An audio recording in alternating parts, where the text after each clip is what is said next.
নিষিদ্ধ ঘোষিত কোনো সংগঠনের কর্মকাণ্ড ঢাকা রেঞ্জে চলবে না বলে কঠোর হুঁশিয়ারি দিয়েছেন পুলিশের ঢাকা রেঞ্জের নবনিযুক্ত ডিআইজি রেজাউল করিম মল্লিক। একই বার্তা দিয়ে ঢাকা মহানগর পুলিশ ডিএমপি জানিয়েছে, যে কোনো বেআইনি কার্যক্রম দমনে কঠোর ব্যবস্থা নিতে প্রস্তুত পুলিশ। বিস্তারিত সবুজ মাহমুদের প্রতিবেদনে।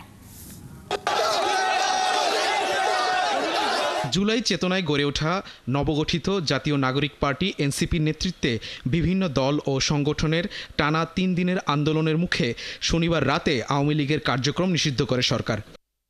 এই পরিস্থিতিতে রোববার সকালে রাজধানীর সেগুনবাগিচায় নিজ কার্যালয়ে এক সংবাদ সম্মেলনে আসেন পুলিশের ঢাকা রেঞ্জের নবনিযুক্ত ডিআইজি রেজাউল করিম মল্লিক।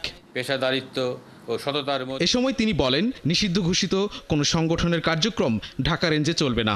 এই ব্যাপারে তার অধীনে এসপি ও ওসিদের নির্দেশ দেওয়া হয়েছে। নিষিদ্ধ ঘোষিত সংগঠন কিংবা পতিত সরকারের দোসররা যদি জনগণের নিরাপত্তায় বিঘ্ন ঘটানোর বিন্দুমাত্র চেষ্টা করে, সেটা শক্ত হাতে দমন করার সক্ষমতা ঢাকা রেঞ্জে রয়েছে।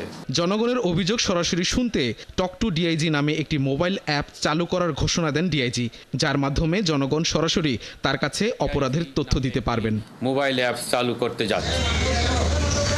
এদিকে আলাদা এক সংবাদ সম্মেলনে ডিএমপি জানায়, জানুয়ারি থেকে এখন পর্যন্ত ৮৭ জন আন্তজেলা ডাকাত দলের সদস্যকে গ্রেফতার করেছে ডিবি। সারা বাংলাদেশে আমরা বেশ কয়েকটি বিশেষ ধরনের ডাকাত চক্রের সন্ধান পেয়েছি, যাদের মূল লক্ষ্য হচ্ছে স্বর্ণের দোকান ডাকাতি করা।